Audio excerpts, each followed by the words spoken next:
inspiration of this line and how it came to be? Okay. For this fall and winter 2011 collection, I was really inspired by Jonathan Lasker's painting.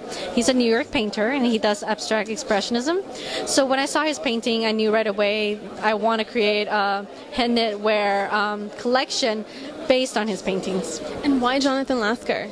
Wow, his painting is amazing. I actually saw it before when I was in school back in New York, and then just last season I came upon his painting again, and it's all about the black and white brush strokes, the lines, and then the see-throughness, the up close and with the pop color. So right away I'm like, oh, I'm going to use chunky yarns, and right away I already know how I'm going to create my own patterns. I think you're able to express it beautifully. I mean, usually when we see black and white, we think boring, black and white, but it was beautiful, and every piece was different.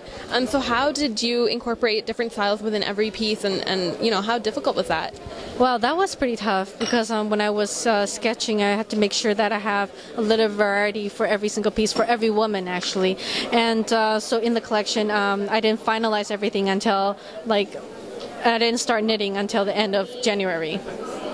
Also, could you tell me a little bit about Vancouver fashion and Toronto fashion? What's the differences, and I mean, how are they connected and how are they different from one another? Okay, well, Vancouver and Toronto fashion are different. One's West Coast and one's East Coast. I mean, Toronto is more about the city girl, the hard edge, the more sophisticated ladies, and in Vancouver it's the soft. Anything is about comfort, and it's about the knits. So I really like to mix the East Coast and West Coast style together, so you see a lot of that in my collection. A lot of the mix. And Angela, I know you love the food in Toronto. Yes. What's your favorite place to eat here? Oh my God, there's so many I can't even begin, but I love a crepe place that's right across from AGO.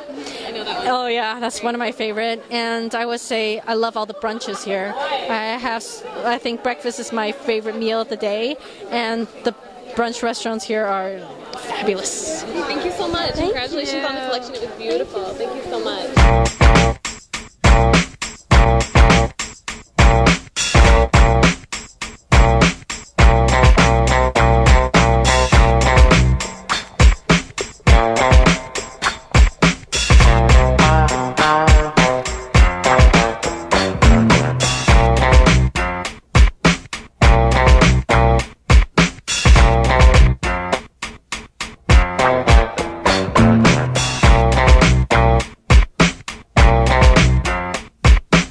Backstage with Robin Kay. So can you tell me a little bit about Fashion Week this year and how, I guess, you're probably so proud of it. So proud. So can you just tell me a little bit about... No, maybe I can't identify pride, but I'm really happy that there's such an engagement. There's more designers, more all the time. And that especially that Fashion Week and Canadian designers is more natural. It wasn't very natural. It's hard to believe that there was not a Fashion Week in Canada. Yeah, so you've grown up with Fashion Week. You've expected it, right? So that's encouraging for you as a fashion journalist, like to have a goal to be here, and so I'm glad for that. Like this week is so many people's hard work of the last 6 months. Each show, right? So that's really good, and there's not been any. No one's fallen over. And a lot of people see Robin Kay and they always connect you with Fashion Week and the woman behind Fashion Week. But can you tell me a little bit about your personal style and your personal fashion sense? Well, you probably don't know, but I used to be a designer, and for almost 25 years. I had 18 stores in Canada. I had 600 wholesale accounts across North America. And did the line, did it reflect your personal style?